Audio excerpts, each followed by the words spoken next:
We are back. It's Mindfulness on Monday with me, Phillipa and Sune.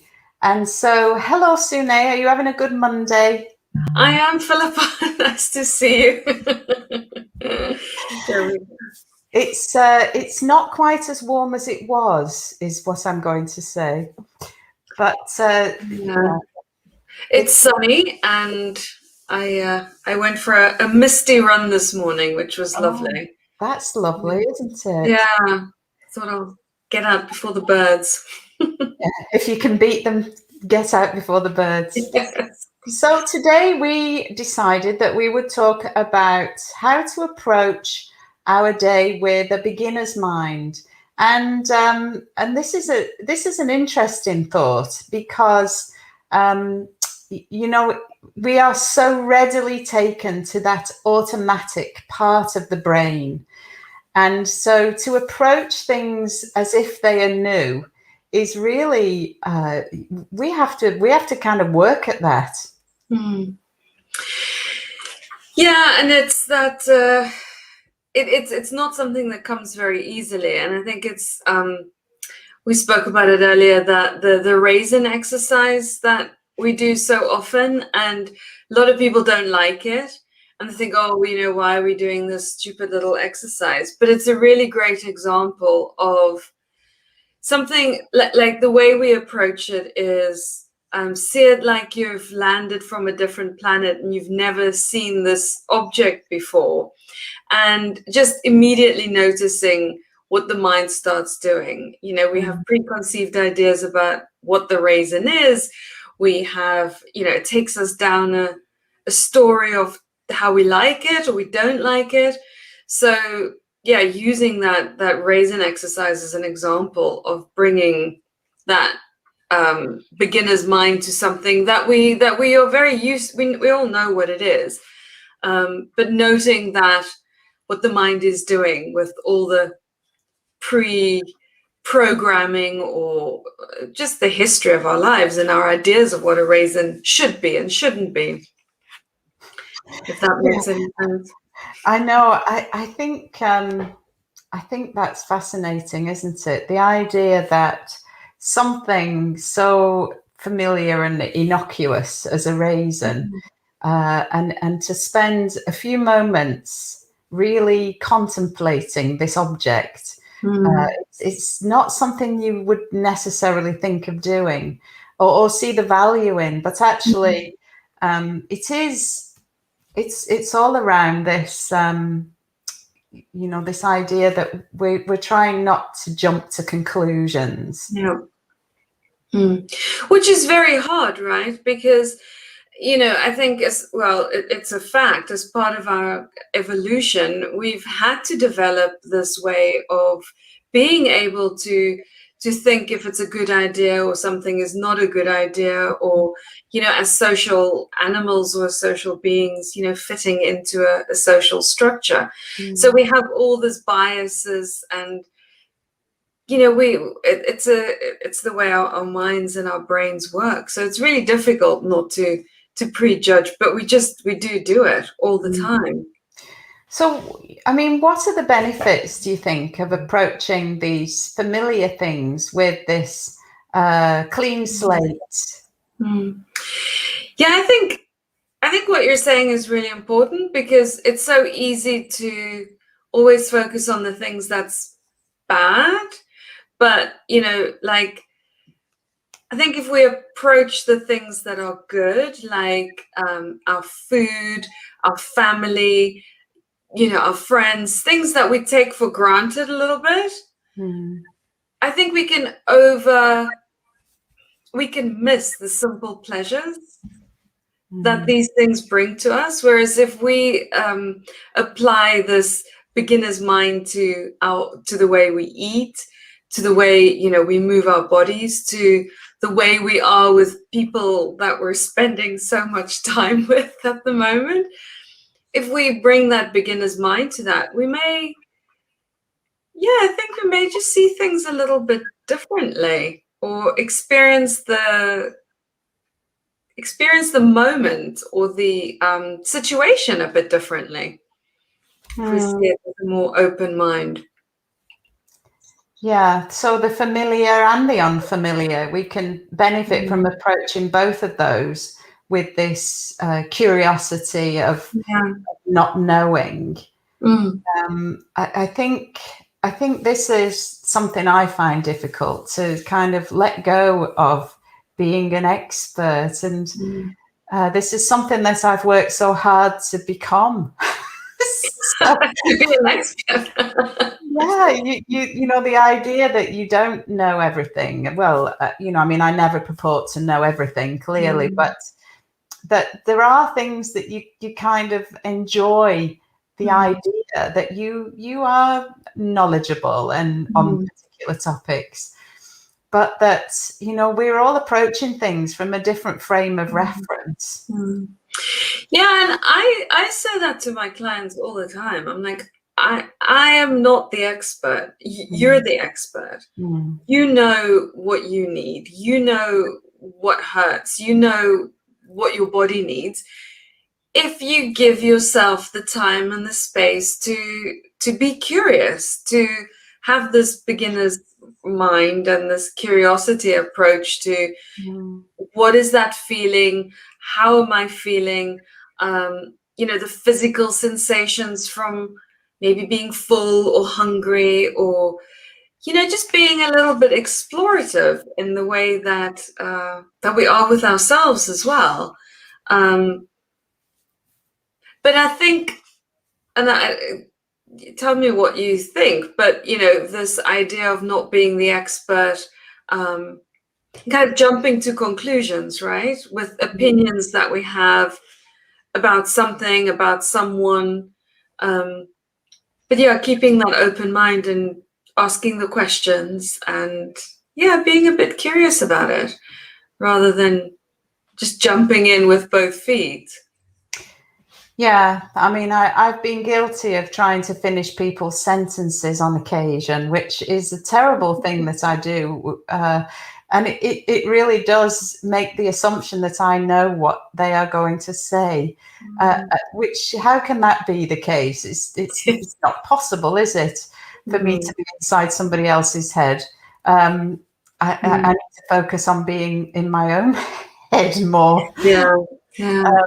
But you know, you do hear a dialogue when you work with lots of people over lots of years that is familiar, and so you can kind of be forgiven for anticipating the conclusion of that conversation.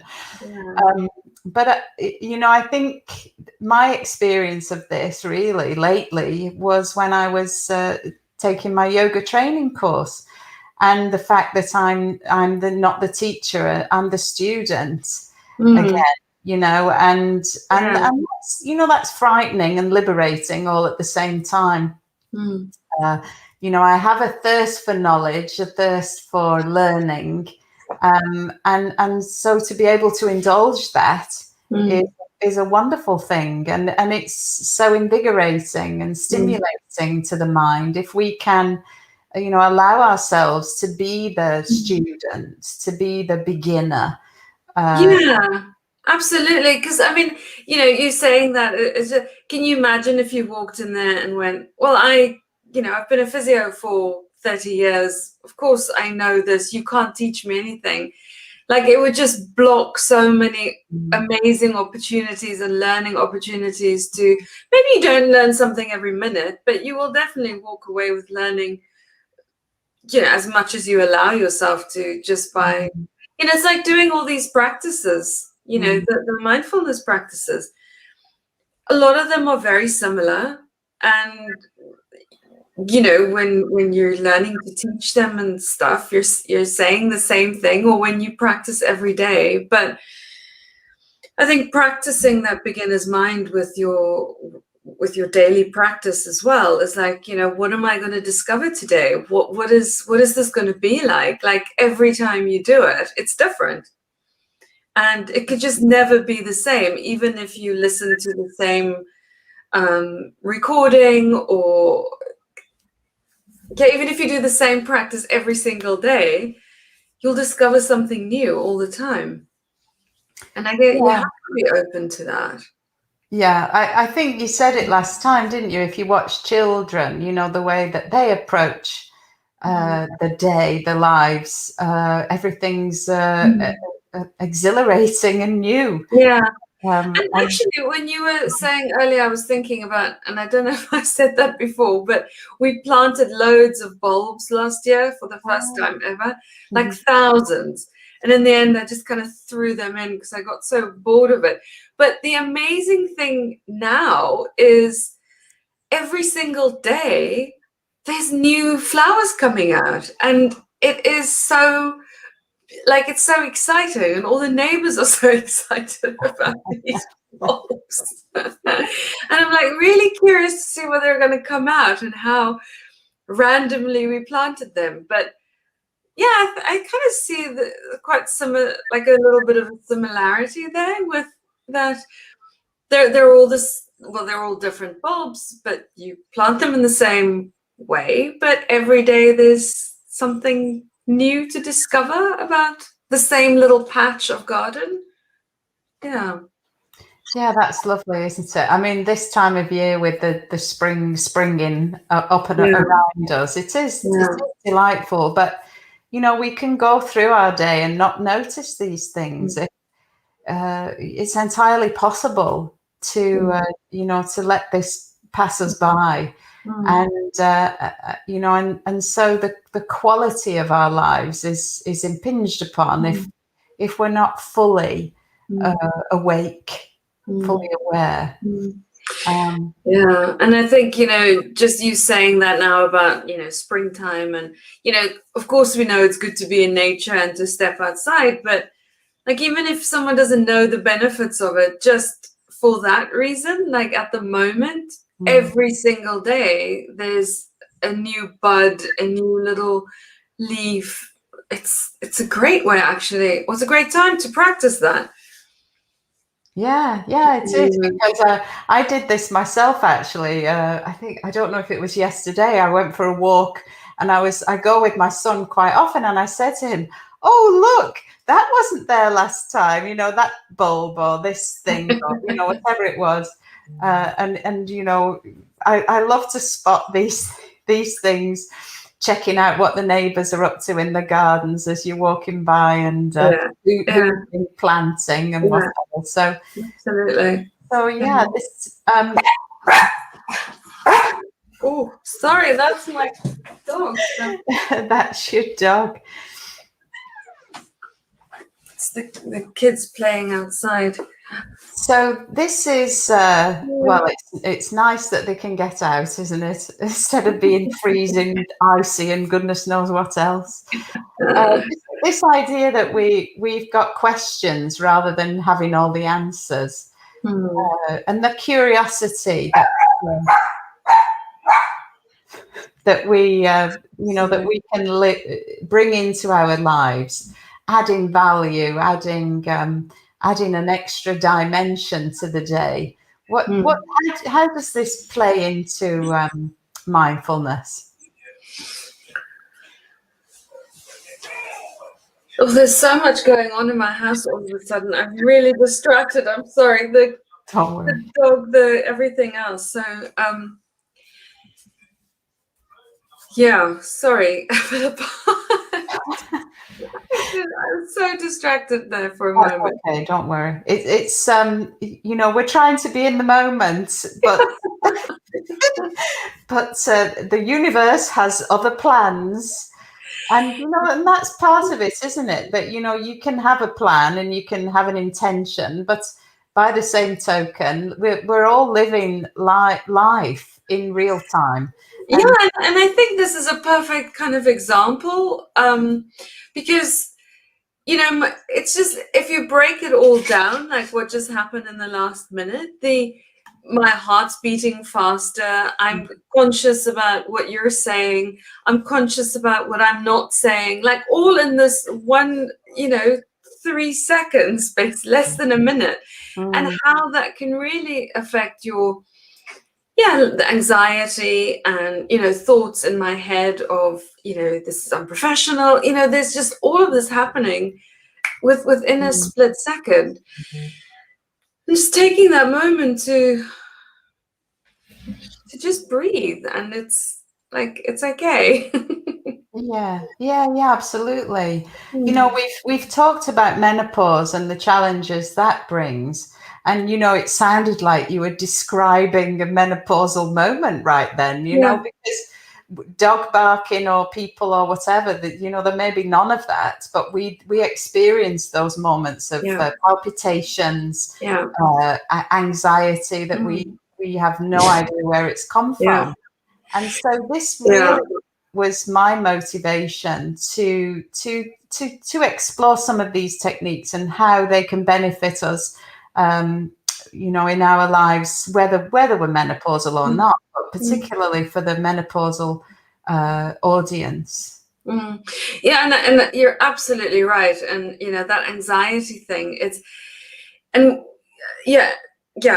so agree with you, because when you practice mindfulness regularly, you become, that's the idea, is just getting more aware of the bodily sensations and how that's interlinked with your thinking and the sensations in your body, and what your immediate impulse from that. So noticing that anxiety, almost that almost comes first, the feedback from the body, right? Your heart's beating, the palpitations, sweaty palms, and then to take that pause and go, okay, well, what is going on here?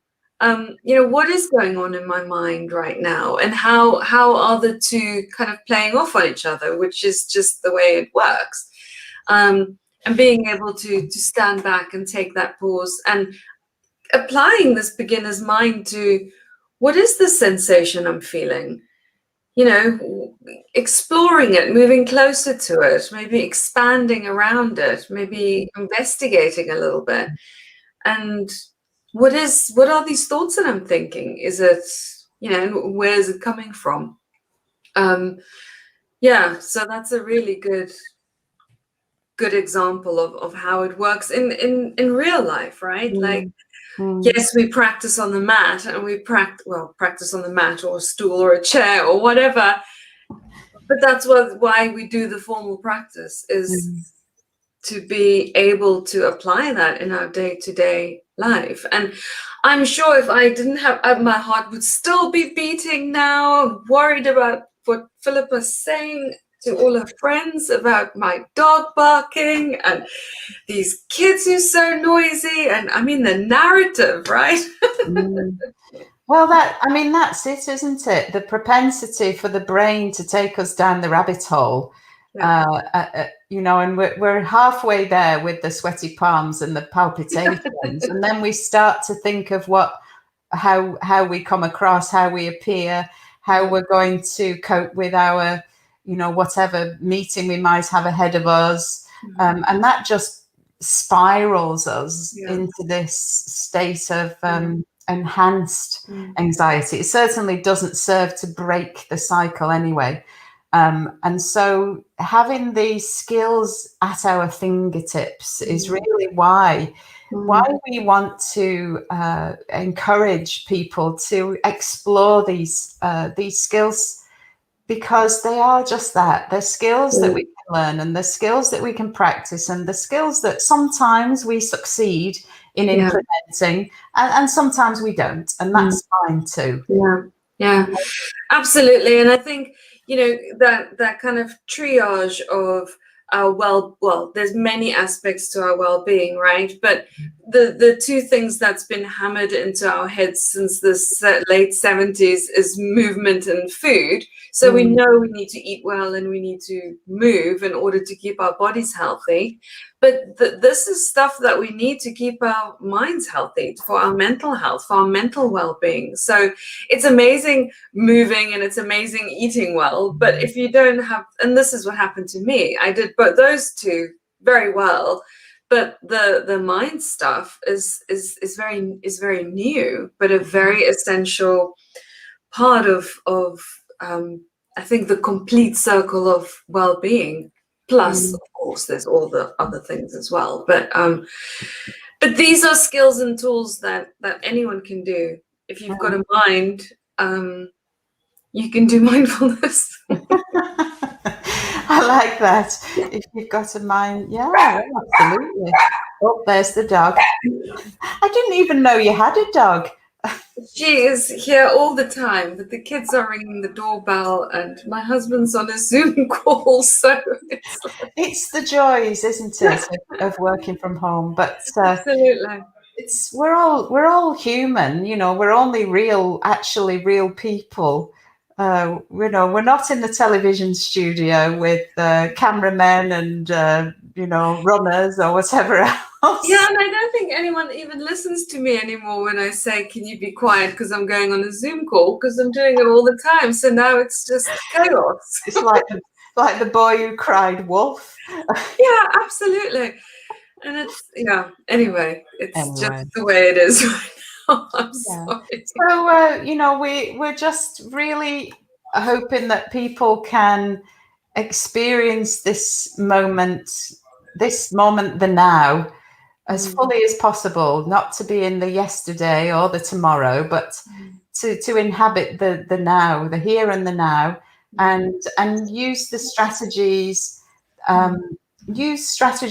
to enhance this moment that is the now. And so moving, like you mentioned, moving can facilitate this process. Moving with mindfulness, moving with connection, moving with focus, is something that I work on a lot with Pilates. And I was thinking about you last week because I was teaching, I'm teaching an 8-week mindfulness course, and it was so interesting because we did mindful movement, and one of the participants said he has never ever experienced movement in this way, and he wasn't 12, he was an adult, and he exercises regularly, and he goes to the gym, and he was even just holding his hand up for, I don't know, what is it, 5 seconds. He had never actually put the two together to connect with that movement. And it was so interesting because another participant is a hatha yoga teacher like you, and and she was like, I never thought that anyone, like she's so used to doing it. She said, I have never thought that someone didn't connect with their body and the movement and being in that moment. And I think this is what's so interesting. It's just that everyone's experience is so different. And because we know some stuff, you can't assume that other people know about it. But it was just really, and that was that beginner's mind, right? Like he had never, ever gone there to really sense and feel and be with whatever was there right now, and moving into that intensity, moving away from it, being curious about it. Yeah, it was just fascinating. And it was actually from someone who thought, oh, I don't know, hopefully, because you never know what people are going to get from mindfulness, and it's, it's their own journey. So it was such a rich observation when someone really sees it for the first time. And yeah, I feel very passionate about that when we apply that kind of like awe and wonder to, our next meal. Would we eat it slower? Would we eat it with more, love and care and all the rest? So yeah, that just sparked that that conversation. So I just wanted to share that. Yeah, well, thank you. It is, as you say, a privilege to guide people to experience things differently. To shine a light, and I think this, this beginner's mind is as appropriate for us today as it is for anyone to allow us to connect better with ourselves, but also with those people who haven't yet set foot on this journey, and to stay in touch with how that feels, and the wonder of it all, like the child, like you said. Yeah, and like you said, asking the questions and not knowing the answers, like asking someone else the questions, and they will come up with their own answers and their own experience. And their own experience about it all, which makes it just so much more fascinating, doesn't it? And rich. And rich, and varied and interesting. And absolutely. It's life's rich tapestry. And these tools, maybe they appeal to you and maybe they don't. But there may be a time when you think, hang on, I remember I heard something about this. And it feels like the right time to explore it further, because that's part of it too, isn't it? Being at that moment when things begin to make sense or resonate or whatever. Yeah. And that's different for everyone.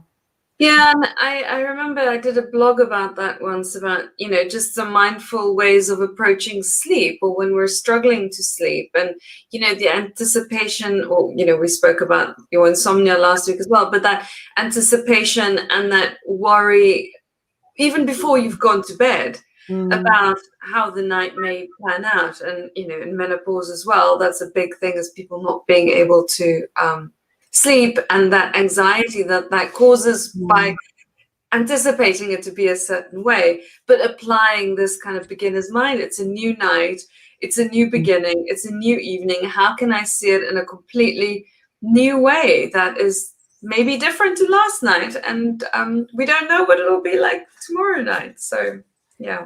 Yeah, that's right. Exactly. Rather than, oh, here we go again. Yeah. which is tempting sometimes. Yeah, absolutely, because that's the easiest way, right? Because it's just our default way of doing and being. Well, thank you for another fascinating conversation. We'll be back next week with more new topics to delve into. And although there are themes and threads that travel through all of these discussions, think about this during the course of your day, during the course of your week. Let go of being an expert, keep an open mind, and focus on questions rather than the answers. I think that's good food for thought. School for thought, food for thought. Food for thought, indeed. Definitely. Thank you, Sune. Thank you, Phillipa. See you next week. See you next week.